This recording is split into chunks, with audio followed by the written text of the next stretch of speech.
You're listening to Building the Broncos with Nick Kendell and Carl Dumler, Broncos country's leading draft and scouting analysts.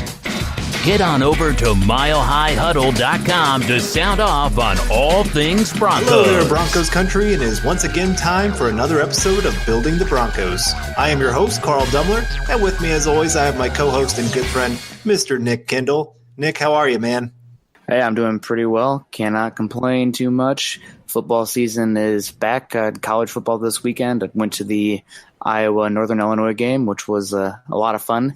My boys Stanley and Fant didn't have great games, but that Iowa defense looks great and the offensive line looks better than it did last year, so that's exciting. And I got tickets to the Iowa State game this week, and it's going to rain, so honestly probably a good thing for the Hawks because they have a better offensive line and a bigger defense. So we'll see what happens there, but football's back. I've been enjoying all the college stuff, and NFL's this Sunday. It's going to be, until mid-February when we don't have another football game to talk about and analyze. So it's the best time of the year right now. It really is. There's so much hope for every team out there and for our Broncos, for, I'm going to say it, our Iowa Hawkeyes. I told you, I know Twitter, if you were paying attention, I said if Stanley scored 3 total touchdowns this week, I would become an Iowa Hawkeye fan. But then I saw your video of the wave. What do they call that? Yeah, it's the wave. Okay, just the wave? Okay. Well, if you ever get a chance, YouTube the wave at Iowa Hawkeye games, and you will become an Iowa fan like that. I mean, that's what happened to me. I'm like, there it is. That's my team. So I'm excited for the in-state rival game this week, and I'm excited to hear how that all goes. I don't think I'll be up in the mountains. Can you believe it? That is our plan. My wife was like, we're getting away for a couple days. I hope you know that. Like, oh, well, there we go. So I'm going to be hiking up in the mountains with my 2 girls. Well, good stuff, man. Yeah, I think somewhere up in the Rocky Mountains. We're not sure yet.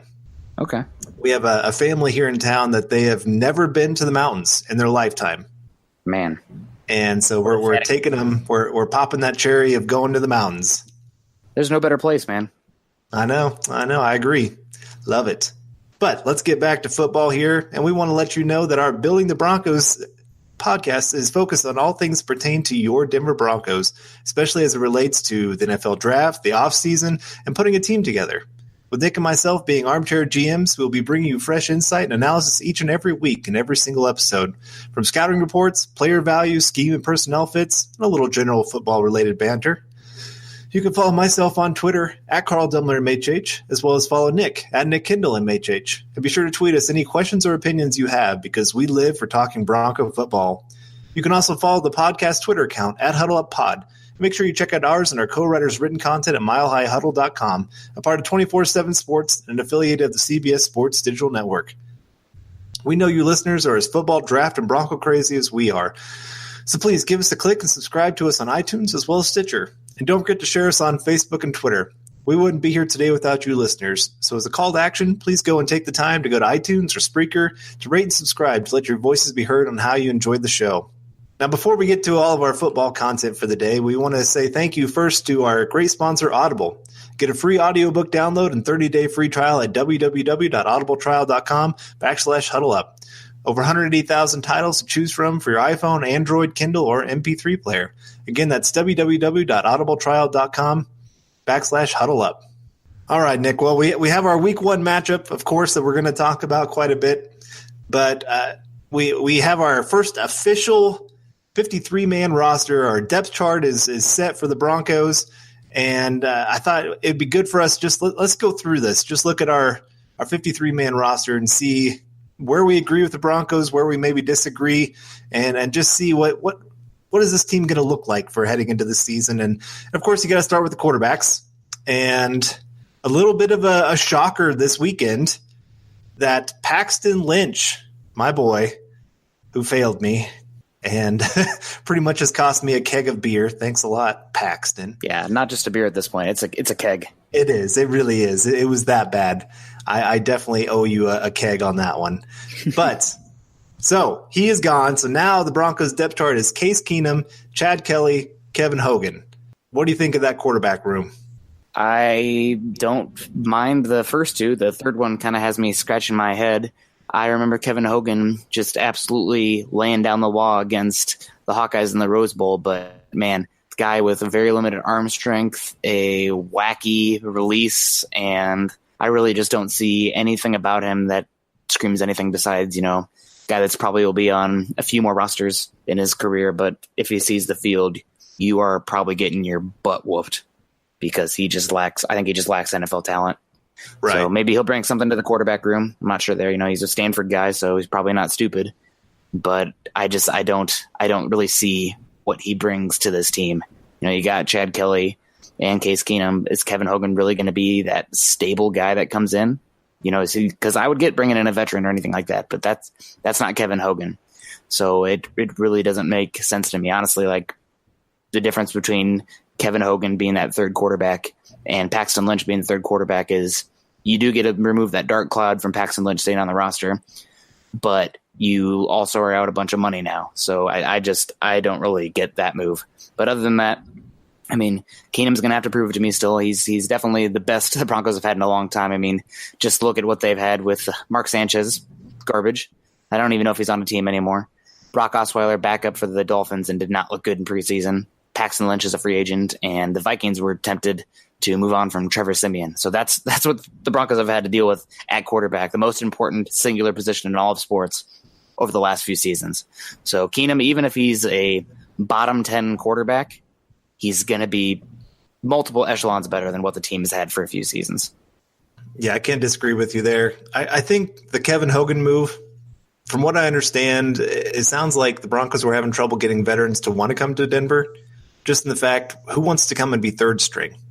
It doesn't seem like it's too worth it. And the Broncos were more looking at trying to get more non-guaranteed kind of contracts out there. But so maybe he's the best they could get. But I think this is kind of that sideways move, like you said, from Paxton to Kevin Hogan. I don't think there's much of – I don't think you can really call that an upgrade or anything like that. But maybe it's just the Broncos really did just need to move on. And I think Paxton needed to move on too. I think that's part of it. But I don't know. It like you said, it's a better quarterback room than we've had in a while. So that's a plus. I just don't know how much it's actually improved. That's probably one of the bigger question marks on the entire season for me. Yeah, for sure. So either way, this is a better group. Chad Kelly, he did have his ups and downs in preseason. He had the Bears game, he looked great, and then the Redskins game, Cardinals game, but the tools are there. So I'm just curious to see if he can do the little things week by week, get better, and be that backup. He's got to prepare every single week like he's going to be the starter. And the question hasn't been the talent. The question's been, can he stay healthy, and what's his maturity / intelligence level at? So the grind of the regular season is really going to be telling. So we're roster builders here. Right now I'm on wait and see at quarterback because Chad Kelly does have the tools to be a starting quarterback in this league, potentially a pretty good one. But it's the other things, so we'll see there. But overall, can't be too upset about the quarterback position. It's better than it's been, and the Broncos should be in way more games and just field a better team because they have Case Keenum. Not only talent-wise on the field, but the off-the-field stuff that comes with it as well. Having that guy that's really has that calming presence. He's definitely the guy. Everybody will look at him and follow him when the time comes to it. All right, well, let's move on to running back here. And kind of, I guess I would say a surprise to very few of us at Mile High Huddle, Royce Freeman has taken over as the top running back for the Broncos over Devontae Booker. And, of course, then they have Philip Lindsay and Andy Janovich. I'll include him in this list because he's kind of he's a running back, but he's a fullback. But it was kind of crazy. The two things that I saw a lot of fans had a lot of problem with what the Broncos did was, first off, keeping Paxton Lynch, which, I mean, now he's gone. And a lot of people, it was the running back group. Last week it was, why isn't Freeman the number one running back? Well, now he's the number one running back, so it was just wait and see. If you wait another week, it happens. And then also the D'Angelo Henderson not making the final 53. That was the other thing with Devontae Booker. A lot of people thought he should have been the one gone. Were you in that group? Maybe. I don't remember. I think that Janovich early on wasn't showing it, and I wanted to keep that tight end, but I don't know. Fullback seems like it's a position that's kind of fading out in the league. I think maybe rather have another running back, but I mean, for Christ's sake, they brought in Kevin Hogan. So I will just call it out. Eric Trickle was the one. He was getting in fights online, I feel like, with Andy Janovich's family. And I'm of the mind of the less Cornhuskers you have on the roster, the better. But Janovich is a good player. Obviously, he's a good special teamer. And if the Broncos are going to be the team they want to be this year, he's going to need to be a part of the offense because they're going to lean on that run game and then let that play action game open it up. So Janovich, I think my first roster, I said, yeah, maybe, rather keep another tight end or another cornerback, et cetera. But he just kept playing better and better after week 2, week 3. He's making this team. So that's good. Glad to see Freeman listed as a starter. Devontae Booker, back and forth on that. He's safe. That's the thing there. And he's still cheap. If they were paying him a veteran contract, whatever, but he's making that guaranteed money on that rookie deal. So I can understand it. And then Phillip Lindsay, good for him, undrafted free agent. And he got to wear number 30. So that's big for him with Terrell Davis. Totally different player. We'll see what he can do this year, but he's going to be a fun weapon. And I like this running back group. My only concern is that only carrying like 3 running backs, if one gets dinged, all of a sudden your depth is very scary. And it sinks they weren't able to keep D'Angelo Henderson on here. I did hear that Broncos wanted to bring D'Angelo Henderson back to the active roster. They were going to bring him back instead of Isaiah McKenzie after they put Cravens on the injured reserve designated to return. And Henderson balked at that. I think he might have had a little bit of hurt feelings about not making the original 53 out of the gate. So here we are. Freeman, Booker, and Lindsay, and hopefully everybody can stay healthy. And I'm glad Freeman is listed as number 1. He's looked the best. He's going to have to continue to work at his ability in the pass game, but I think week by week he will get there. And he's shown, good vision, good patience, and good burst for his size, especially week by week. So I think it's a solid group. Nothing really incredible, but most of the best running back seasons over the last few seasons have come from rookie running backs. So the Broncos have 2 of them. They're not paying this position a lot, which thank God, that's what you want to do. So I can't really hate on it too much. Yeah, the last 2 years, rookies have led the league in rushing. You have Elliott, and then you have the Chiefs running back. Kareem Hunt. I know. Guy that we really wanted, and he had a good season, of course. So it really wouldn't shock me too much to see Royce Freeman lead all running – or not all running backs. He'll lead all rookie running backs, I think, in rushing. I think he has a very good chance of that. I think they're going to really use him like crazy this year. Like you said, they're going to lean on that run game quite a bit, and he is the best guy between the tackles with vision and an ability to kind of make some people miss in tight spaces. And I'm excited to see him get on the field and get a full game out there with the Broncos and their starting offensive line. And Lindsay, it wouldn't shock me if he has more touches if you combine passing and running than Booker by the end of the season. I know some people still can't understand why Booker's number 2. Again, he's a known commodity, and that pays big in the NFL when especially you have coaches who are very much on the hot seat. And do you really want to leave it into the hands of all these rookies and young players? They're going to have to depend on them some, obviously, but you still like to every once in a while have a little bit of veteran presence there. So I don't really mind it too much. I would have rather kept D'Angelo Henderson, obviously, but I don't see it as big a deal as some people are making it out to be, I guess. Yeah, I don't think it's a big deal. What Booker is he's the backup to Freeman. If you play Lindsay in the role that Freeman's going to play, Lindsay's probably injured by week 5.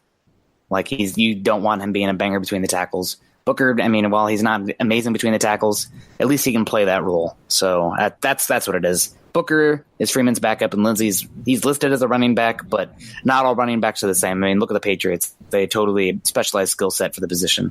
So that's what it is. And now moving on to the wide receivers, probably one of the deepest positions on this team. And we got some guys who might be on their last season with the Broncos starting off. Demarius Thomas and Emmanuel Sanders, both over that dreaded age 30 hill, which, NFL teams, when you look at 30, you're pretty much already 1 foot in the grave. So that's sad. They got those big contracts, but I'm excited for both of those this year. Both those guys, especially with a better quarterback, that'll be big for them. Emmanuel Sanders, I have him on one of my fantasy teams so far, so that's exciting at the PPR league too. So I'm excited to see him get moved around. And then we got the 2 rookies behind him in Cortland Sutton and Deshaun Hamilton. I'm expecting those guys to get a fair amount of work as well.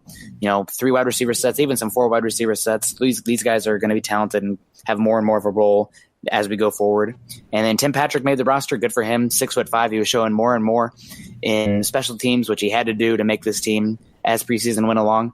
And Isaiah McKenzie brought back, and right now he's listed as the backup punt returner, which I think is interesting. They have Adam Jones listed there right now, and we'll see about that. Now that's Adam Jones. He looked like safe back there, but there's obvious difference in the level of speed and change of direction that compared to Isaiah McKenzie. So we'll see if that holds true. But overall, pretty good wide receiver group, a lot of talent, and arguably the best positional group on this roster as we go through it. Yeah, I saw something earlier today that said Demaryius Thomas and Emmanuel Sanders combined next year count over $30 million against the cap. So the odds of both of them being here next year is very, very slim, especially if Courtland Sutton and Deshaun Hamilton show anything of promise, one of them for sure is gone. It might be both if Courtland Sutton and Deshaun Hamilton go out there and just ball like crazy. That's the name of the game. You're always looking to get younger as a roster. Right now, Broncos are 17th in the NFL in age on roster at about 26 years average. And Sanders and Thomas are two of them that really drive up that average. So but I like it for this year. I really like this group, and I'm with you. I would spread teams out. We're going to play Seattle this week, who have a lot of new players in the secondary, which we're going to talk about here quite a bit. But I'd go 3-4 wide receiver sets and really test that secondary, see what they can do. And the other group then that's going to be out there catching passes is the tight end group. And we go from wide receiver, which might be one of our strongest groups, to tight end, which might be one of our weakest groups, I would say. At least it's a completely unknown group. You can't sit here and say Hireman's going to be any good because he's had 2 years and has shown nothing. 3 years. 3 years, sorry. Yeah, 3 years and has shown nothing. Jake Butt, he got one pass during preseason? He had 5 yards? Catch. Yeah, it was a third down conversion, but that was it. And his blocking, right. Yeah, that was atrocious. And so probably the guy that maybe showed the most was Matt Lacoste. But there again, he was going against second and third string players. And he did enough to beat out Traylor, but again, I just don't see this being that dynamic group that some are hoping. I think they could do all right in the red zone. I think Jake Buck could maybe be that 5-6 touchdown kind of guy, but only have maybe like 200 yards receiving too. Yeah, they're both going to have to block better. And even Lacoste, not a great blocker. So it's an interesting tight end group and probably one of the worst positions on this team. Hireman, he had less than double-digit catches last year. Jake Butt, this will be his first NFL start. Matt Lacoste, kind of been a journeyman to date, had a good preseason. So did Brian Parker. Austin Traylor didn't really make much of an impact in the passing game. Better blocker than anything. So this is a group that does not make me very confident. Hireman did have some flashes though, but can he stay healthy? That's the big question. Yeah, you've asked me before which way I could see the Broncos going in the first round, and if Font is there in the first round, I don't see how they don't go get him to add to this tight end group because it's pretty weak right now for sure. Tight end's a position I'm a little bit skeptical on first round value, just because of that 5th year option and everything. Like you're already paying a tight end huge money where you can get better values day 2. But Noah Fant is a pretty interesting player. He did have a big drop this week and didn't have a great game. So we'll see. Noah Fant might be a guy who's, goes in that 20 to 40 range. And a lot of times those teams, I feel like they target those kind of players. They want to trade up back into the top of the second round to double dip. Right. I see it as the tight end, if you get a good one, is one of the biggest mismatches in all of football. Oh, I love it. I hear you. So I see value there, but it has to be a guy that really hits. Yeah. You can't get a guy who was the guy the Lions took 8th overall. Ebron, 9th overall, I believe. 9th, okay. You got to have more than what he's brought to the NFL. It was either him or Aaron Donald. That was they were going back and forth, man. And they took Ebron instead. Oh, gosh. Biggest mistake they've made as a franchise? No. They've taken some wide receivers at number 2 overall that didn't really pan out. But anyway, moving on to the Broncos here. Offensive tackle. This is, if I have any argument against this roster right now, this is actually where I have my biggest issue with Cyrus Kouandjio not making the roster. They have Garrett Bowles, Jared Valdir, Elijah Wilkinson, and Billy Turner. I would have had Cyrus making this roster. I thought he had an outstanding preseason. On here, if you've listened to our podcast, you know that 2 of the 4 weeks in the preseason, he was on my list of players that just was played above what everybody thought they would. He was on my plus list. And so just not to see him make this roster was very, very hard for me. Yeah, it doesn't make much sense to me. I think potentially it's his lack of versatility, where he's much better on that left side than the right, that did him in, along with Wilkinson being cheaper and also a practice squad guy. So that means you're going to get that exclusive right free agent and restricted free agent if he continues. But just based on play, I'd say Kawanja was the third best offensive tackle they had out there, and he was consistent on that left side.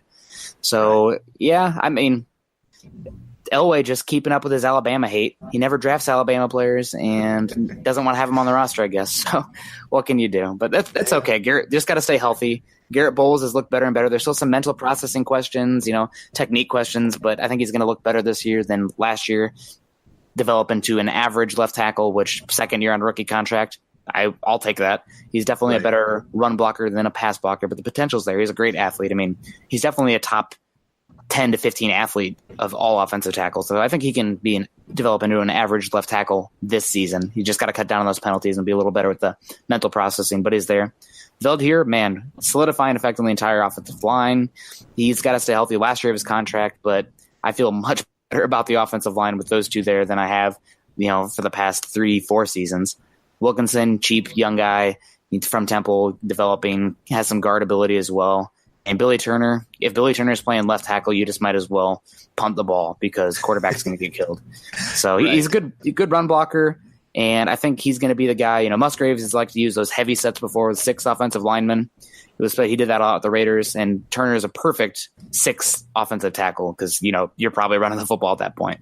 But, yeah, offensive tackle, especially youth and upside-wise behind Bowles, not great, but as long as Bowles and Veldier can stay healthy, that's at least an average duo at tackle, which, Khalil Mack being gone out of the division now, which we didn't even talk about. Praise you. Oh. John Gruden, you are my man. I'm telling you, that podcast that we had, I'm like, put on that tinfoil hat. John Gruden wants to get back to the booth. He is sabotaging this team because it's $100 million contract guaranteed, and he loved Monday Night Football. Quickest way to get back there, sabotage. And I'm telling you, it's I'm not even a conspiracy person at all. It's happening. He does now. He's done. Vegas is not for him. He wants to go back to the booth saying "Spider 2, I banana" and everything else every 10 minutes. This is a total inside job. Oh my gosh, they have the oldest roster by almost a year. Ugh. Which is, he keeps talking about how they're rebuilding. How do you rebuild when half your roster is 30 years or older? That's not rebuilding. And then you trade away your one key core player that could be there for the next 6-7 years and be an all-star player for you. And he's been nothing but a model citizen. I could understand if you had like a diva wide receiver. You just got to get rid of that headache. But no, Mack has been nothing but perfect. I would say Von Miller was more of a headache than Khalil Mack. Von Miller had his suspension, he had his injury, he had some other off-field issues, and I'm not trying to take anything away from Von Miller, but Mack, it just doesn't get any better than that for a player that you draft and what he turns into. And I'm with you. I think Gruden's there. He's sitting there saying, you know what? You guys traded me away, and then goes off, beats him in the Super Bowl, and I think this is still revenge for that. This is the Shanahan, but he's behind enemy lines doing it as that double agent. That's beautiful. I love it. I still can't believe it happened. There kept being all those rumors, but I just sat there and said, "There's no way any team would ever do this. If nothing else, you have him on his 5th-year option. You can tag him twice." You have him for the next 3 years. You can still try to trade him in that time period. Nope, let's get rid of him now. Thank you, John Gruden. Unbelievable. It really was just I don't know if I've seen anything like this. So it's crazy. Good for the offensive tackles. Now pretty much Justin Houston, solid player, but with how much the Chiefs play him in coverage and they don't really have a great unit around him, and he's been injured, lost some of that explosiveness. Pretty much it's the Chargers now, because they got Ingram and Bosa, but the Raiders, no Mac. So this is good. Feeling much better about the offensive line as soon as Mac was gone. And offensive guard looks pretty good. Ronald Leary, I mean, he didn't play much in preseason, and when he did, he was up and down, but I expect him to be fine. Apparently his knee is as healthy as it's been. Connor McGovern, every single year he's looked better and better. I think he's at least average at that right guard spot, and he's improving. And Max Garcia looked pretty good in preseason, and he can play either guard spot or center. So guard depth looks good. I'm actually really excited about that. And Matt Paradis, I think he's looked as good this preseason as he has in a while. Another year off from that double hip surgery, healthy and playing aggressive. So offensive line for the Broncos, I think top 15 this year is not – I don't think that's a stretch. I think they could be a top 15 unit this year. I do too. Yeah. We talked about it last week. There were times that Case Keenum almost felt pressure that wasn't there because he's so used to getting hit behind the Vikings line, I think, that he wasn't used to an offensive line blocking that well. It was very impressive to watch. Valdir, like you said, he has been outstanding. Matt Paradis looks like a whole rejuvenated player. Ronald Leary is my one guy that I'm sitting here saying, man, is that knee going to hold up? How's that going to be? Because he did have a degenerative knee problem before he came into the NFL. But otherwise, I really do. I like this team. I like some of the depth pieces. Sam Jones has really shocked me of how quickly he's come around as the backup center. I thought he had a couple really, really good games. Like you said, Max Garcia, if there was one veteran starter from last year that I was like, this guy is for sure gone, Max Garcia was on my list. And all of a sudden, he started performing not great, but if you needed to have him do a spot start here or there, I wouldn't be as worried as I was last year. So I don't know. It's definitely a group that gives me hope, which I couldn't say for the last couple of years. That's for sure. Yeah, I think it's good. And I don't know if any of you listeners are big college football fans, but offensive line play across the country, especially in college football, is not good right now even. You have Wisconsin, Iowa, Stanford, Ohio State, Alabama, teams that are developing some good offensive lines. But other than that, you got some great programs like Miami and Florida and who was last? Florida State. I guess it's all the Florida schools. Texas. These schools are bringing in 5-star recruits like nothing, and their offensive lines continuously suck. So, offensive line play, I don't know if it's because of the gosh darn spread or the new rules with contact practices, but I think it's gone beyond a pandemic at this point. We're at an epidemic level, so this is bad stuff. So the Broncos offensive line just even being average this year, above average run blocking, average pass blocking. We are heading in the right direction. And guys are young, getting better. Coaching got to be better. Chris Strauss, our offensive tackle coach, Kugler, the interior offensive line coach, huge. This is huge. So I'm really excited about that. And moving on now, another side I'm excited about. It's unfortunate because we had to cut from some talented guys, but too much depth there. Defensive line. D'Amato Pecco and Derek Wolfe, those are the veterans. They're kind of, they're probably over the hill at this point, but they're still going to be starters. You rotate the defensive line so much these days that they're listed starters, but, it'll depend on the game flow and everything, how much action they get. And once they're playing real speed, not this preseason stuff where they're more so going through the motions, not trying to get hurt and everything. I expect them to have a little tick up here against the Seahawks. Adam Gotsis and Shelby Harris, honestly, probably the best two defensive linemen from the Broncos this preseason. Both of them look like they've taken another step, especially Gotsis. I think his pass rushing ability was showing more than it has last season, so I'm excited about that. Shelby Harris, obviously, going to be a restricted free agent again, so those two guys are on contract the next 2 seasons, thank goodness. Zach Curry made the team. They played him at 5-tech, 3-tech mostly, but he has 1-tech, 0-tech ability as well. And then DeMarcus Walker, he's still got issues with the run game. If you're running at him, odds are you're going to win. And he still doesn't have incredible burst. But, man, if you can get him if you can move the quarterback off their spot and, climb the pocket and any sort of coverage ability on the back end, Walker can clean up sacks like nobody's business. He's got a great secondary move. He keeps on it, good motor, good swim move. So there was a couple sacks he had in preseason where he wasn't winning with that bull rush or that quick initial get off, but he'd kind of use his arms one way, then redirect himself back the other way, and then back to the left again, and eventually he'd find his way to the quarterback. So good, deep interior defensive line, and that's going to be big for the Broncos this year because they're obviously going to rotate them, and the back seven's not as good as it has been. So good, deep, rotating defensive line is going to be big for the team. Do you know, did Clinton McDonald get picked up by anybody yet? I have not seen so yet. I think he'll probably work out with some teams. And like somebody's going to get hurt this week, just inevitably. So he'll find his way somewhere. But I think he's still a free agent right now. Okay, he was one player I was a little disappointed to see get cut. He had a couple. I know, but he had a couple really nice plays in the preseason. I was like, man, that'll be fun to watch this year. And then to see him get cut, I understand. I mean, he's just at a tough position. Like you said, there's a lot of depth. There's a lot of guys that have taken the next step. And I mean, I'm excited about the group that we have, the 6 that we have. But I thought maybe this is that one place that they could have kept 7, and I would have been really happy. Maybe take off one of those off-ball linebackers, which we're going to talk about here in just a bit, and leave Clinton McDonald because I think he could have been a bigger impact kind of player. But hey, I mean, I'm not the one making this final 53, so that was one of the other question marks I really had was seeing Clinton McDonald go. Yeah, only 5 suit up on game day, so probably no reason to keep that 7th one. But yeah, it stinks. Hopefully they could save themselves some money on that. And then edge rusher, I mean, obviously best player in the AFC West now. Von Miller, no dispute, no Khalil Mack Raider annoying fans in your ear. You can just show Von Miller. You don't even have to bring up the rings anymore. Just laugh. I know. Bradley Chubb. Sorry, it's funny I just think it's so funny to hear him now that Khalil Mack is no longer on the team. Like, he was okay, but he wasn't worth quarterback money, and which that's not even quarterback money anymore. We're talking like $33 million is quarterback money anymore. But I don't know. It just cracked me up that now they're trying to, John Gruden, this made sense. He's building for the future, and you just can't pay one player that much money. I'm sorry, you pay your top players. Anyway, sorry. Von Miller, Bradley Chubb.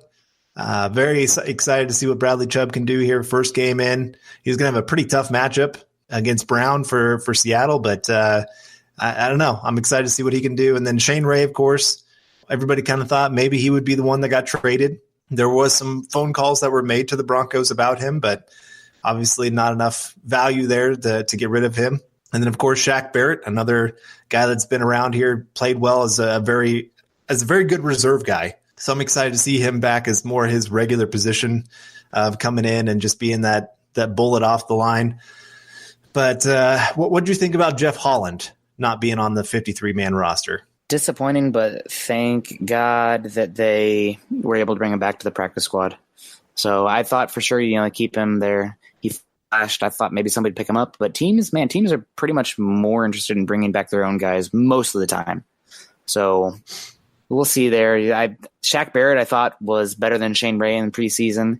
And Shaq Barrett was probably close with Bradley Chubb. Bradley Chubb had a ho-hum preseason. Some good flashes, but definitely some growth there. And Von Miller, he had some good stuff, but they weren't totally unleashing him. So it's a good edge rushing group. I mean, all 4 of those guys could be arguably a 1 or a 2 on most teams. So it's a good group. I'm excited to see them, and hopefully we see a package where, gosh, all 4 of them are on the field at once. Just go pin your ears back and rush the passer. Well, they might need him against Russell Wilson with his speed to keep up with him. God, he's so frustrating to play against. Oh, I watched some of their games today, and it was, against the Chargers. There were so many plays that Melvin Ingram had a hold of him, and Russell Wilson somehow escapes and throws it deep down the field. All right, we'll get it done just a second. Off-ball linebacker, Brandon Marshall, Todd Davis, Josie Jewell, Joseph Jones, Alexander Johnson, and Keyshawn Bierria, 6 off-ball linebackers. We were talking at one point on this show that they might only keep 3, and here they are with 6. I am flabbergasted. I don't even want to talk about it. I don't get it. Okay. We don't have to, I know. With how much they use the safeties there too. I mean, gosh, I don't get it. I guess maybe it's hoping that quantity over quality rises here because off-ball linebacker is a group that looks pretty not great. As far as the top talent, Brandon Marshall and Todd Davis, inconsistent. Josie Jewell, definitely flashes there. He's going to be pushing for a starting spot probably by the end of the year. But the last 3, Joseph Jones, I mean, I think he made a special teams tackle that I can remember, but nothing crazy. Alexander Johnson, I get keeping him, but I mean, he's been out of football for 3 years. And then Keyshawn Bierria, 6th-round pick this year. I don't remember him making a single tackle this season or making any sort of play where he stood out to me at all. I thought practice squad at best for him. So especially with Leon Jacobs and Ben Neiman looking great. making me mad. But yeah, I don't get it. Softball linebackers for a 3-4 defense that spends most of its time in sub package. I don't know. It does not make any sense to me. Well, it's hard for me to justify when they talked about some of these guys being special teams guys, and then you go and cut a guy like Langley who has been your special teams star. And to me, Langley offers a little bit more because he's also got kickoff return abilities. I mean, he wasn't a great cornerback, obviously, but I don't know. I just would have rather kept Langley than a Keyshawn Bierria here if we're talking about special teams. This is that one group. When I heard that there were 6, I was like, that's somebody's telling a joke. It's like one of those fake newscaster Twitter accounts or something like that. You got an fake Adam Schefter account telling you, hey, 6 off-ball linebackers. Haha, funny. No, it is not a joke. So let's just move on from that group. It'll just get us angry. So cornerback, Bradley Roby, Chris Harris, Adam Jones, Tremaine Brock, Isaac Yiadom. And I've heard Brock is supposed to be the 3rd cornerback in this group, and I thought he's probably earned it. I thought of the other cornerbacks beyond Chris Harris and Bradley Roby, he has played the best. Adam Jones, obviously, we haven't seen too much, but he's going to have to be eased back into things anyway, and he'll have punt return duties. So the top 3 guys there, Brock, Harris, and Roby, it's a pretty good group, especially when you look at those top 2 guys. And I think Brock has shown more than I thought he would this preseason. So I'm not too disappointed in this group. It's not elite like it's been the last few years, obviously, but it's still a pretty good group. Yeah, Yiadom needs to take some big steps forward if I'm going to feel better about this cornerback group in the long term. But immediately, Bradley Roby and Chris Harris Jr., really good 1-2 punch. And then after that, Adam Jones and Brock, we'll see about that. I need to see Adam Jones in more reps, as he lost a step. We'll see. Brock, he looked pretty good in preseason, but they're playing in soft, basic coverages. And I didn't really feel like anybody really attacked him, so I think that's coming. We're gonna find out about Brock more than we did in the preseason very soon, maybe as soon as against the Seahawks. But it's a good group. I feel better about it than I did before they signed Adam Jones, and it's definitely a position that is a potential first-round pick next year, just to add some young, cost-effective talent at the top, which the Broncos like to do with the cornerback position. But it's a solid group. It's not as great as it has been, but it's not a total roster pitfall. And safeties, got to talk about my boy Justin Simmons. Honestly, probably one of the few players that I had been mocking to the Broncos when I'm a big draft person, and they took him and I was doing cartwheels. So Justin Simmons is my boy. He's proven me right too. That's making him more my boy. So should have bet on that one. I think most people are pretty excited about the Simmons pick, but I always was a big fan of his, and he's emerging as one of the better safeties in football. I feel like Bronco fans, you need to get together. We've been pushing to get Pat Bowlen in the Hall of Fame, Terrell Davis, et cetera, et cetera. That's good, but now it's time to get Justin Simmons some props. I feel like you see these safety groups come out and people are talking about these old safeties that haven't been playing great for a long time. But Simmons, he's pushing that top 10 safety range, and I think after a good year this year, better defensive line, him being moved around, being with Joe Woods and Vance Joseph being those defensive back coaches, I think Simmons is an emerging star. Darian Stewart's lost a step. He's not an amazing safety, but I don't think he's going to kill you either. And Will Parks and DeMonte Thomas both really stood out in preseason. Will Parks week 1, DeMonte Thomas week 3. I'm hoping that both those guys can really get out there and make some plays and be that dime backer with Cravens heading to IR. And honestly, I don't know if we're going to see Cravens this year. Apparently he had swelling in his knee again after that week 4 game, which is unfortunate because he showed some traits that I just don't see with those other 2 guys as far as that closing speed at that size. But he's going to have another procedure on that knee, so we'll see. But either way, I feel pretty good about the safety group. It's not incredible. Justin Simmons is a young emerging stud, though, so feel pretty good about it. Don't feel incredible. The back seven's definitely not to the standard as it was during the 2015 Super Bowl year, but it's at worst going to be top 12 kind of unit. Sounds good. All right, well, then we have our practice squad, which there are some names on here. And also specialists. Brandon McManus, Marquette King, Case Crater. I had it below the practice squad for some reason, but yep. I'm feeling pretty good about all those guys. Right, yep. They all showed pretty well in the preseason. No big issues there. Yeah. All right, practice squad. I think some people were a little shocked at how many people made it back to the Broncos, but starting off with the one guy that wasn't with the Broncos, and Avery Guinnessy, an undrafted free agent from Texas A&M. And he was signed by Jacksonville on their practice squad last year, waived by the Browns this year, and found his way to the Broncos now. Nothing too exciting or too down with him. Austin Schlottman, there we go. He had some decent moments in the preseason, but he also had some up and down. He needs some growth, which is what the practice squad is for. The stalwart Kyle Pecco is right back there on the practice squad for one more year. Trey Marshall at safety, he had some nice moments there in the fourth preseason game. Brian Parker for tight end. It wouldn't shock me to see him get back onto the Broncos roster just because I could see them going, oh man, we need a blocking tight end, and we just don't have one right now. And then you have River Cracraft at wide receiver. Deshaun Williams, man, that guy flashed a lot in the preseason. He was the one, him and Jeff Holland were the two I thought would really get away from the Broncos. And then Brendan Langley, a lot of people didn't think he'd make it back to the Broncos after being a third-round pick. Carlos Henderson, he's not technically on the practice squad yet, but he will be after his one-game suspension. Maybe. That's true. Maybe maybe he won't, but right now he's expected to be back on the practice squad. And then you have David Williams, the running back that the Broncos took in this last draft. And, of course, Jeff Holland is back with the Broncos. And it really wouldn't shock me to see them bring a few of these guys up in the first few weeks. You get a couple injuries, and, of course, you're going to bring a couple guys up. But there's some real talent in this group. This is probably the best I've felt about our practice squad in quite a while. Yeah, I feel like probably could better at offensive line. Don't really have huge faith in Schlottman or Genesee.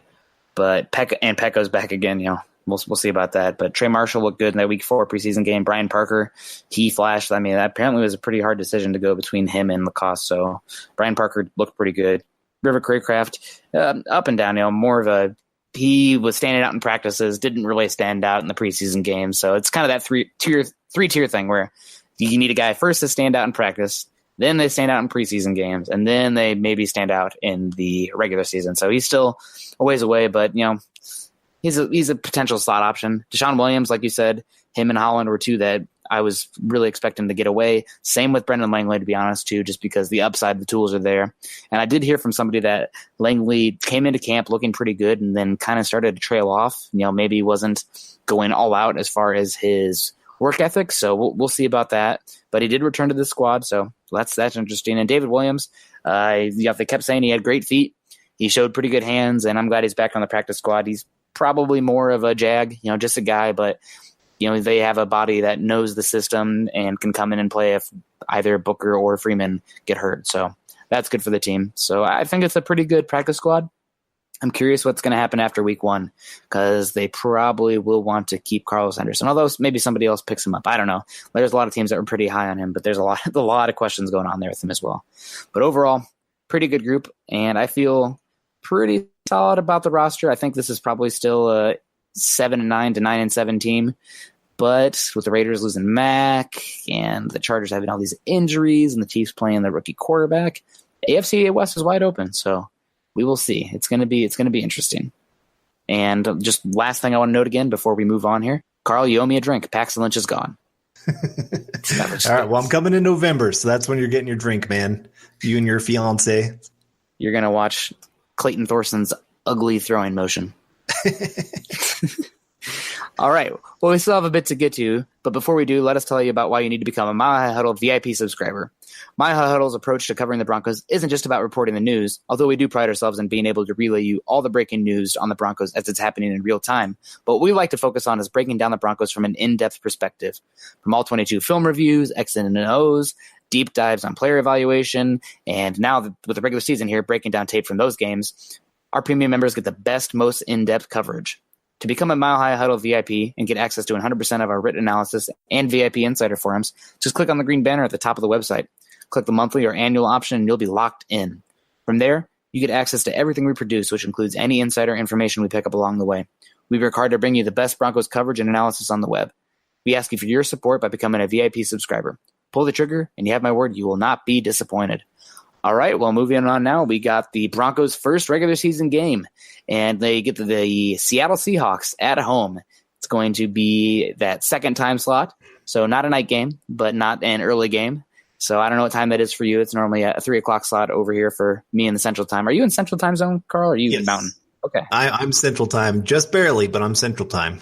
All right. So I always love these games. I love that the Broncos play this time slot because I am in the Midwest, and most of the time I would have no chance to get to watch the Broncos if they played those noon slots because it's going to be dominated by the Bears, the Packers, and maybe an NFC East team for whatever reason, God knows why.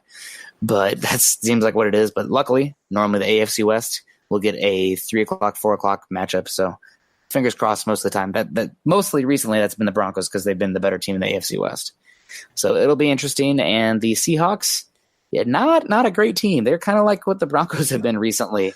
They're a team that's been in a nosedive for a different reason than the Broncos. They lost that franchise quarterback, and that kind of had a big impact on the team, kind of. And the defense got a little bit older. Some guys left because of being paid. The Seahawks, they have a young quarterback, but they had to pay him. But on the same side, the defense got older. Some guys they couldn't pay him anymore, et cetera, et cetera. So looking over the Seahawks roster, this is going to be an interesting game. But I think it's a game that the Broncos should be – they should be favored. They are favored by Vegas right now as they head into week 1. Yeah, this is not the Seahawks of even just a couple years ago for sure. They've lost so many of their key core players that it's just crazy to think about what this team is now compared to how things change in the NFL. From year to year, you go from Seahawks being the class of the NFL there for about 2 years to now there's a lot of people talking this could be a team that's picking in the top 5, top 10, and pretty much Russell Wilson's the only reason that they're not being viewed as maybe one of the worst rosters in all of football. They've lost longtime starters Michael Bennett, Cliff Averill, Richard Sherman, Cam Chancellor, Earl Thomas doesn't want to play for them anymore. KJ Wright is hurt. Jimmy Graham is gone. Paul Richardson, their speedy guy at wide receiver, is gone. It's just a mismatch now of players. And I know Eric really on Twitter was bringing up a lot about draft grades and how teams have drafted. And you want to look at a team that's drafted terribly, it's the Seattle Seahawks. They've been downright terrible for the last few years. And that's what happens when you're paying a lot of guys a lot of big money. You have to draft well to keep your team stocked with lots of talent. And right now, that's just not the Seattle Seahawks. And so definitely a good opening game for the Broncos. There's a lot of opportunity here to really make some noise, especially against that defense. Like I said, they're no longer that. What do they call themselves? The Legion of Boom. They're no longer that. I don't think there's not even a single player from the Legion of Boom that is there anymore. When I was looking at the roster, my response was the Legion of who? Like seriously, who the heck are these people? I don't know if you were a SpongeBob guy, if you're a little bit old for that. You're the elder statesman of this podcast. But there's a meme, or I guess it's a GIF of Patrick coming back from getting groceries, looking at an ice cream cone, and there's a whole bunch of eyeballs under his rock where he lives, and he just screams, "Who are you people?" And that's just like looking at the Seahawks secondary. Gosh, I'm a draft person, so I know a fair amount of the names, but as far as, are these guys even done anything viable in the NFL? Right. I don't know. So it's things have changed. It used to be the class of the NFL, the best secondary in the NFL for a couple seasons there, and gosh, it's changed. But first, we probably should look at the offense. And looking at the Seahawks, honestly, they've been pretty well dogged for that offensive line over the past few years, and it's still not great. Let's don't get me wrong, it's still not great. But looking at the depth chart, I didn't think it was going to be a horrible offensive line. They brought in Brown, who is probably the best tackle they've had there since Russell Okung had some good seasons there. So probably the best tackle they've had there since Russell Okung. Right. And they paid him, so he's solid. Jamarco Jones was looking pretty good in, one guy that if you listen to the draft podcast, we were hyping up Jamarco Jones as a pretty solid player, but he's on the injured reserve. Ethan Pokasic is, I don't know. He's okay at guard, but I didn't really love him in the draft. I didn't watch, really break him down in Seattle too much last year, but I don't think he's an amazing player. Justin Britt, he's a below average starting center. And they do have Fluker at right guard, which I don't know if we were podcasting, but I was saying that was a guy the Broncos should have brought in instead of Menelik Watson because he had that guard ability. And he's playing guard. And from the games I watched, when he was in there, he made a world of difference for that run game. So he's one to watch as far as if you're looking for a trench battle, right guard, if they're probably going to run it behind that right guard, if they're going to be successful. I thought he was the best run blocker up there. And then Jermaine Afidi, everybody was complaining about Garrett Bowles with the penalties last year. I think Jermaine Afidi had like multiple more penalties than he did. He led the NFL in penalties by a lot.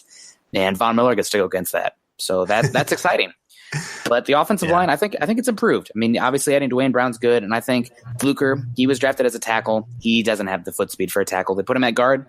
He's a good run blocker. He's still limited as a pass blocker, but when you're playing him in a phone booth, you can get away with that. So it's an interesting unit. They're definitely better than they have been the last few seasons, though. Right. If they're going to win games this year, it's going to be with the run game. I know Russell Wilson is their star, but he's still going to get destroyed a lot because, like you said, this is a better run-blocking offensive line than it is a pass-blocking offensive line. Jermaine Afidi, he got benched for a while this preseason because he was playing so terrible. They were going to start Jamarco Jones there for a while. He was getting reps with the first team, and then, of course, he gets hurt. So then they got to go back to their guy. So you have to think his confidence is gone. He hasn't been a great starter when he has been in, and he's going against Von Miller in week 1 in Denver. That's a recipe for about a 5-sack game. I'm not trying to jinx Von Miller or anything like that, but this is a good opportunity for him to have a really good game. But otherwise, yeah, they are. They're a pretty good run blocking team. They have some good running backs. Chris Carson has had a pretty good preseason. Rashad Penny, I don't know if he's going to get a play in this game. He's been hurt. The cast just came off. Did it? Okay. Just came off, but he's still questionable. Right. He was their first-round pick, which really pretty much shocked everybody that he was a first-round pick. CJ Precise is a good receiving option. So they have some decent running backs, and like I said, they're going to have to lean on them because their wide receiver talent isn't that great. Doug Baldwin he's still coming back from his injury. He's good, but he said he's not going to be 100% all year because his knee is bothering him that bad. Then they have Jerron Brown. Okay, Brandon Marshall over the hill, but still making a couple catches here and there. You got Tyler Lockett. When he's healthy, he's been decent. He's more of a return specialist than he is a true big-time receiver, I would say. They paid him like a big-time receiver. Gosh, Seattle. They did. That's true. They've become really incompetent. You talking about all these draft picks. I don't know what the heck they're doing there. It's not good. Well, they got away with things for so long because Russell Wilson was making like 0.5% of their cap. And so they could go and make tons of mistakes and blow money like it's going out of style kind of thing. They could throw away first-round picks and trades, all these, because you had this quarterback that's a top 5 quarterback making nothing. And now that he's gotten paid, all of a sudden it's really showing through, hey, we're a bad, terrible drafting team. We don't know how to spend our money. We don't know how to pick up free agents. We don't know how to do trades. It's just all coming into the full picture here. And it just – I don't know. Yeah, I think they've been one of the more incompetent teams that just really lucked into a great quarterback. And right now they're going to be wasting some of his really prime years. And so, I mean, to me – This game boils down to, can you contain Russell Wilson? Can you keep him from having the really, really big plays? Because he is an escape artist. Like the only other guy that I would say even resembles him is Rodgers.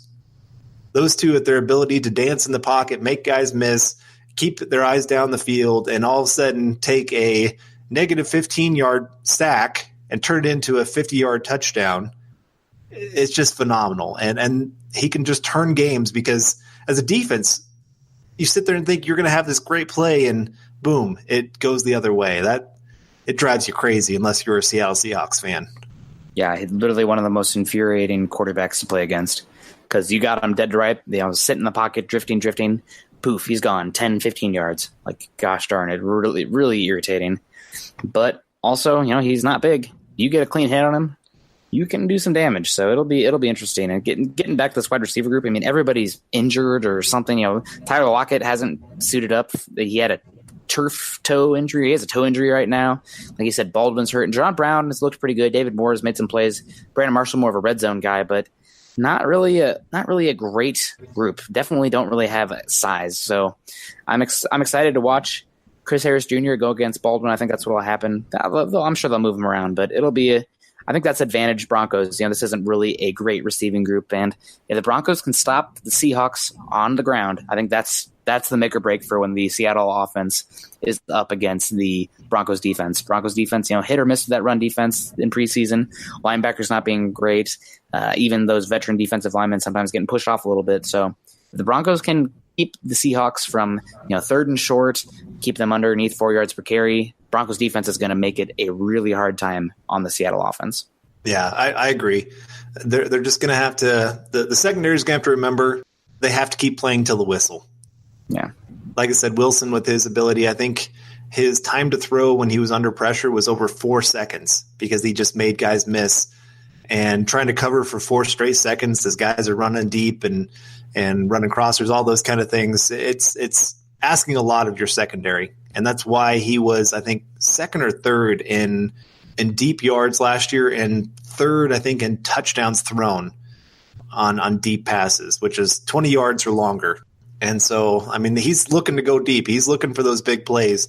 And even though they have a not great pass blocking offensive line, because of Russell Wilson, they still have a deep game. So you can't just all of a sudden quit just thinking your guys got home because there's really just there's no words to describe how Russell Wilson just makes something out of nothing. Magician. That's pretty much it. Yeah, the magic man, Russell Wilson. So definitely, I think he's a top 5 quarterback. Not really a hot take there. He's a good guy, but not great around him. So keep him in the pocket, keep him contained, and stop that run game, and you got a chance because I think they match it pretty well. Third down and long, pin those ears back, go get some hits. On defense, it's a little bit different. Seahawks, the front 7 is pretty talented, I would say. Looking at it, it's not as good as it was during the Super Bowl years, but they got some talent there.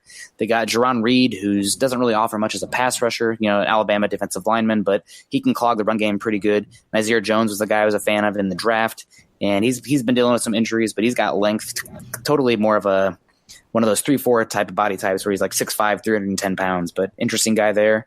Deion Jordan, former, I think, 3rd overall draft pick of the Dolphins. Man, talk about a monumental bust. People call Paxton a bust. Thank God he wasn't the 3rd overall pick and busted like that. He was just activated from the PUP list, but we'll see. I think there's some questions about if he's going to be very effective or even able to go. Tom Johnson played for the Vikings last year, and they upgraded. There's a swap there, actually, pretty interesting. Sheldon Richardson went from the Seahawks to the Vikings. Tom Johnson went from the Vikings to the Seahawks. He's kind of a guy, I think you compared DeMarcus Walker to him. I think he's got better run-stopping ability, but he's a solid defensive lineman. I think he's better as a rotational guy than a starter, but it is what it is. Frank Clark is their best player on the defensive line. He was a 2nd-round pick a couple years ago, and he can be moved across the defensive line. He's also dealing with a hand injury right now, so it'll be interesting to see how he handles, but you got to mark him. He's number 55. He's the guy to stop on that defensive front. And they also got a 2nd-round draft pick this year named Rasheem Green from USC. He's kind of another one of those tweener types, this heavy defensive end, 6'4", 280 pounds, but very talented, very former high recruit. A lot of good flashes, inconsistent, but a lot of good flashes, good athleticism. Guy that I liked a lot coming out of the draft. So they got some young, interesting bodies up front there for that defensive front. But I trust the Broncos' offensive line for the first time in a long time. And as long as Keenum's protecting the football, I think the Broncos are going to do okay. But they got to watch out for Frank Clark because he is the one up there that can wreck a game. His game reminds me a lot of – I'm trying to think who it does remind – I mean, he's just got such heavy hands.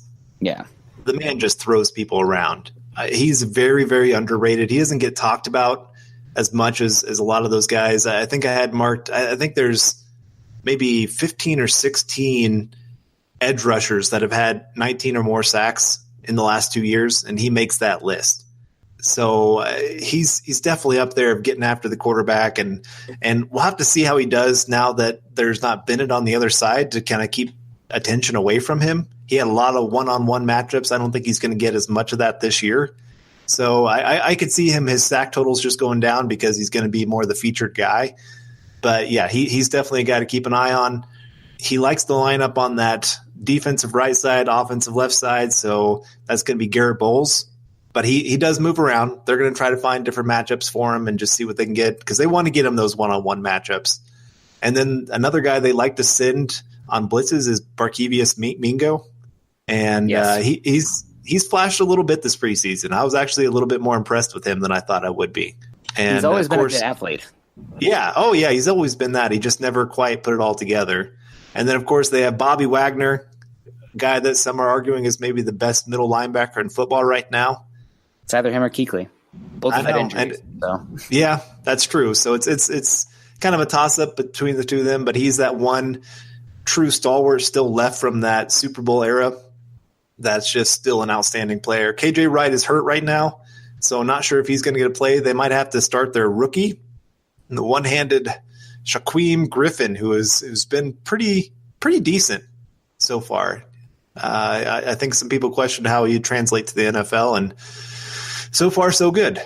So again, that front seven, they have a lot of good athletes. It's just a matter of can they all put it together because it's a pretty young group.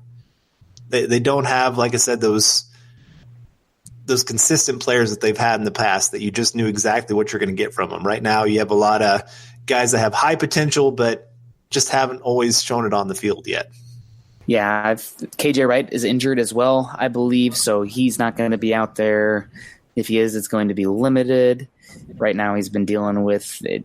I don't think he's played it hardly at all. He's got a knee issue, so they just reported it the other day that he's unlikely for week 1. So Shaquem Griffin, great story, playing without that hand, but he's a guy that he's very fast, very passionate, very good at getting to the spot, but he's small. So run it at him. Mingo's not very big either, so you got to run it at those guys. And then the back seven, honestly, like we were saying, Bobby Wagner, very talented, but he's had some injury issues. They do have some good talent behind those guys. Austin Catrillo, I think is how they pronounced it. He flashed a lot when I watched the preseason games. I even watched some of the later ones when it's the third and fourth strings just to see the Seattle depth.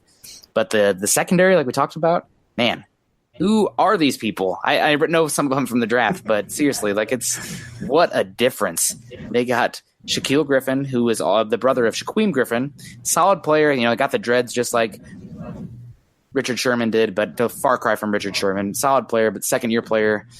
He's not great, though. I mean, it's not great. Well, and then he's such a good matchup for Sanders. Yes. Because he does good against the bigger wide receivers, but I think he's really going to struggle against Sanders to keep up with that kind of speed. Yeah.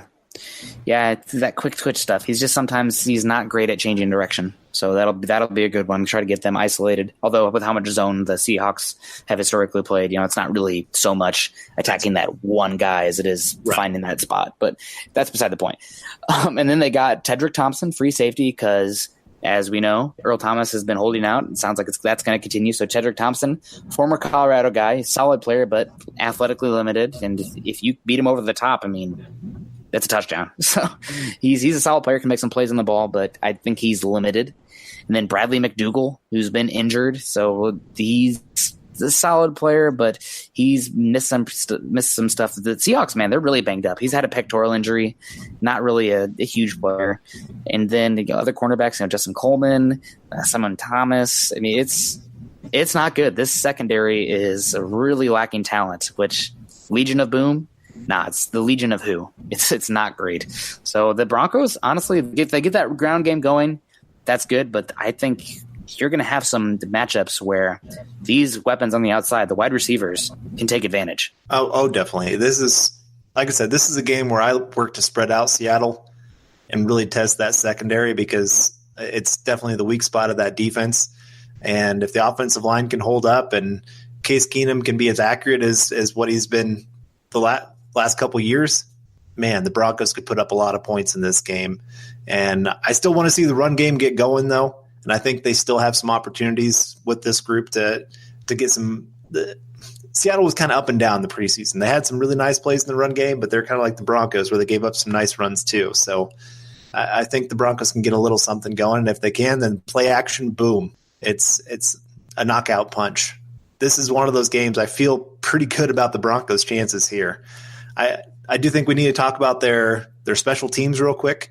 Michael Dixon, the rookie punter, he has been outstanding this preseason. I think this is one of those guys that's going to be around the league for the next 15, 20 years and be a great punter. And then, of course, they got I can't believe this guy's still in the league, Sebastian Janikowski. Yes, I think if and when you get me that beer that you owe me, he might show up. That's just the kind of guy he is. So I'm not screw the Raiders, but you can't really hate Jano.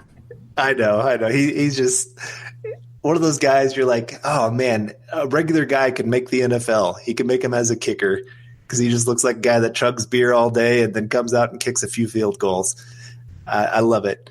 But, no, pretty interesting combination there. Old guy, new guy. And if Tyler Lockett plays, he's been one of the best kick returners in the NFL over the last few years. I don't know, like you said, if he's hurt, I don't know how much they're going to use him. Didn't get to see him in the preseason, but they're a pretty good special teams team. Yeah, Tyler Lockett can be very dangerous if he plays. Yeah, so overall, like we said, this is not the elite roster that it's been the last few years. There's a lot of new names. There's a lot of names that you, like you said, you're just kind of saying, who? Who are you? Nico Thorpe? What? Gesundheit. Yeah, exactly.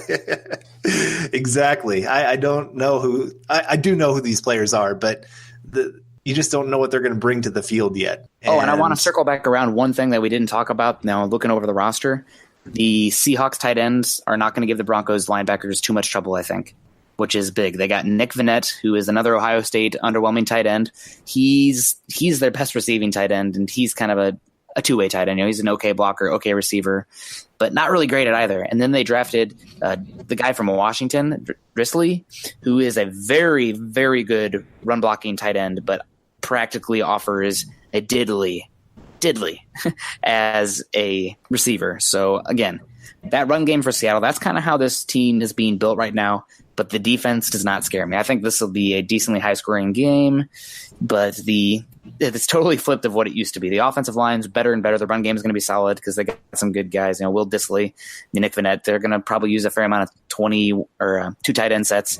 But the defense, especially that back seven, not good. Yeah, I can't disagree with you there. It's going to be a matter of, can you stop Russell Wilson? Can you stop the run game? Boom, you got to win. Yep. That's pretty much what it's going to be. I expect the offense to put up some numbers. And we'll get to our prediction time here in just a second. But I want to get to our X factors. This is something we did last year. The one player that we look as the X factor for the game. And I picked Garrett Bowles this week. And I think you're going to see a lot of Frank Clark on his side. They're really going to try to exploit that matchup and see if he can win some one-on-one battles. So if Garrett Bowles can hold his own, I think the Broncos stand a very good chance of their offense doing a lot of things in this game. And mine is going to be Case Keenum, his first real meaningful action for the Broncos. Let's see how much better this passing game can be. They got weapons on the outside. They got a better offensive line. And like we've been screaming, the Seattle Legion of Who is low as they've been in a while. So Case Keenum, protect the football, move the football, be effective, score touchdowns in the red zone. Honestly, that's a big thing to look forward to. And he's going to be the X factor for me in this game. And that's totally a cop out, picking the new quarterback in the first game, but it's the most obvious choice. So it's the one I'm going to go with. Right. Somebody had to do it. Yeah. Yep. It's the low hanging fruit and I'm not above it. All right. And then we have another segment we always like to call the what to watch for. And we'll bring back last year we did kind of the game plan scenes that we'd go through, one of us being the opposing team, one of us being the Broncos. We'll bring that back. We wanted to get through the roster this week, but this week, what to watch for. And I went with the offensive line. You're talking about low-hanging fruit? Of course, the offensive line. Is this really going to be a better unit? Because I know in the past we've kind of had moments of going, well, maybe Watson will show something. He's been hurt all that time there with the Raiders. Maybe he finally lives up to his potential. No, that didn't happen. And, of course, all the other guys that we've thrown at the right tackle position don't need to go through that list. But, again, can this be a better unit? Can they really show that this is going to be a team that can run the ball on anybody they want to, can protect the quarterback, and make this offense a very viable offense that teams have to actually game plan for and worry about? Because last year it was crazy listening to opposing teams talk after the game going, we knew exactly what the offense was going to do. We knew exactly where he's going to throw the football. We knew when they were going to run. I mean, there's just there's no fear of what the Broncos were going to do on offense. So can this be a different offensive line, especially, that makes teams have to go, oh, man, this team can put up some points? Alrighty, well, I can't disagree with the offensive line is something that I'm looking forward to, and just hopefully seeing how much better it'll be. Everybody stay healthy. That's going to be big. But for me, it's field position.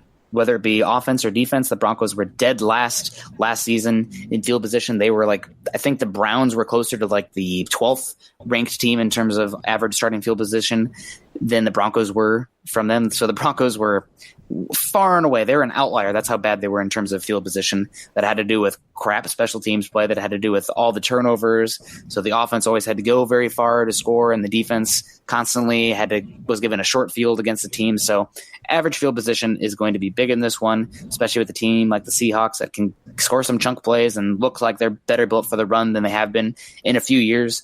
So Broncos special teams got to show out, got to protect the football, and that all goes hand in hand with average starting field position. So if they can improve that, I think the Broncos, even if you just make that average last season, I think you probably get 2 to 3 more wins. That's how bad it was compared to every other team in the league. So got to protect the football, got to flip the field when you can, and got to take advantage when you have a short field. All right, and finally the prediction here. Carl, I'll let you go first. All right. Like you said, I think this could actually get into a little bit of an offensive shootout. I'm going to say Broncos 28, and I'll go the Seahawks 21. It's not quite a big-time shootout, but that's a little bit higher scoring than these two teams are used to for sure. All right, well, we'll see about that. I'm going to go with the Broncos 31, the Seahawks 28. Close game. Ooh. Yeah, close game. I think the Broncos score 10 points. I think they come back in the fourth quarter to win the game. We see Case Keenum's first fourth quarter comeback, and it's going to be fun. Finally football's back. I'm excited about it, and this time next week we'll have real, actual, meaningful snaps to analyze, and hopefully the Broncos will be 1-0. I like it. All right, well, that's going to wrap up this week's episode of Building the Broncos. You can find Carl on Twitter at Carl Dumler MHH and myself at Nick Kendell MHH.